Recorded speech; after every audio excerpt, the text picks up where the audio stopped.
Stop saying angry, stop saying happy, stop saying sad. Siz hali ham ushbu so'zlardan foydalanyapsizmi? Demak, darajangiz hali advanced darajada emas. Bu videoda inson hislatining 10 ta advanced darajasini o'rganamiz.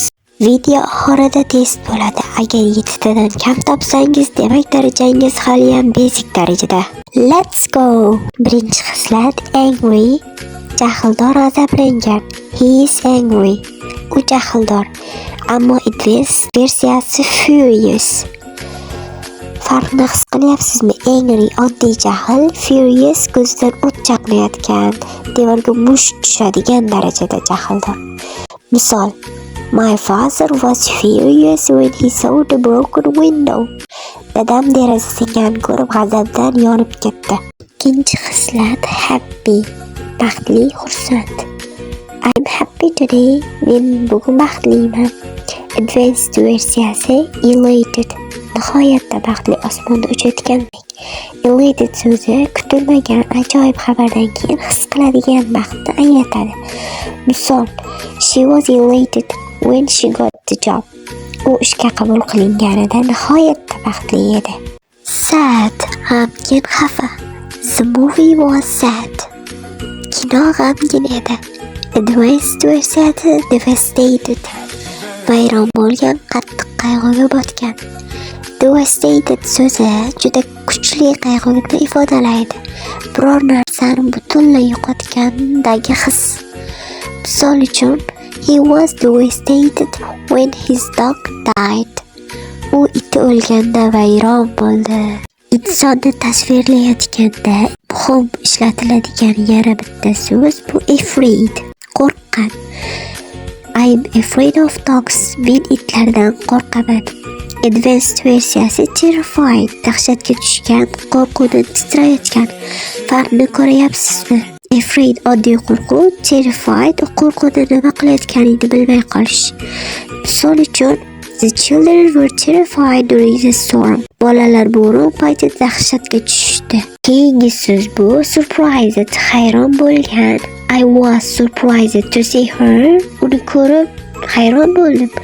Advanced versiyasi astonished. Hayratdan og'zi ochiq qolgan, ishona olmagan. Farqi shundaki, astonished bu kutilmagan, ajoyib narsani ko'rgandagi hayrat. Misol qilib, everyone was astonished by his magic tricks deyishimiz mumkin. Hamma uning sehrli hiylalaridan hayratda qoldi degan ma'noda. Yana bir qiziqarli so'zimiz bu funny, kulgili. He's a funny guy. U kulgili yigit. Bu so'zning advanced versiyasi hilarious. Qorinning og'riguncha kuladigan darajada kulgili. Funny bu oddiy kulgi. Hilarious esa yig'lab yuborguncha kuladigan darajadagi kulgi. Farqini sezayapsizmi? Misol qilib, the comedy show was absolutely hilarious. Comedy show juda kulgili edi. Interested, qiziqqan.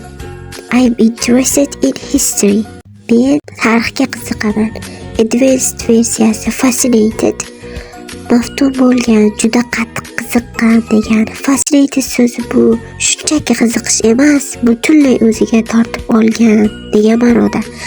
Misol: The children were fascinated by the dinosaurs. Bolalar dinozavrlardan maftun bo'lishdi. Tired, charchagan. I'm tired after work. Men ishdan keyin charchadim. Advanced versiyasi exhausted. Holdan toygan, butunlay to'kilgan. Exhausted bu shunday charchoqki, qo'l oyoq yurmaydigan darajadagi. Misol bilan, the runners were exhausted after the marathon.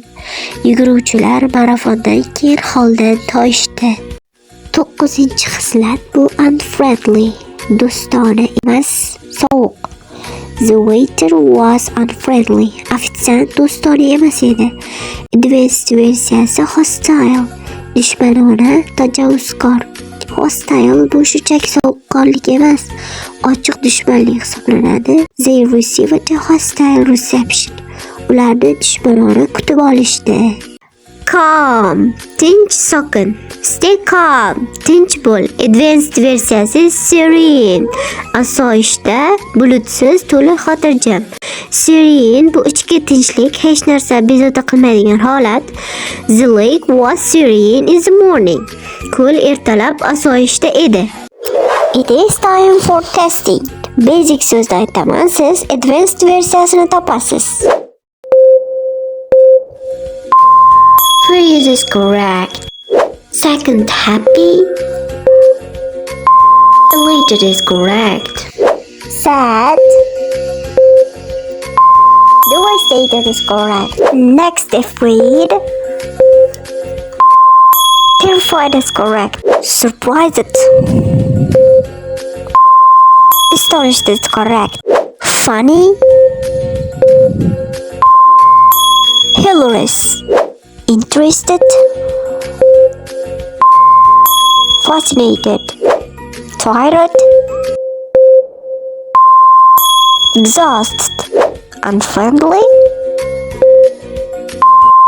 Hostile. Calm. Sweet.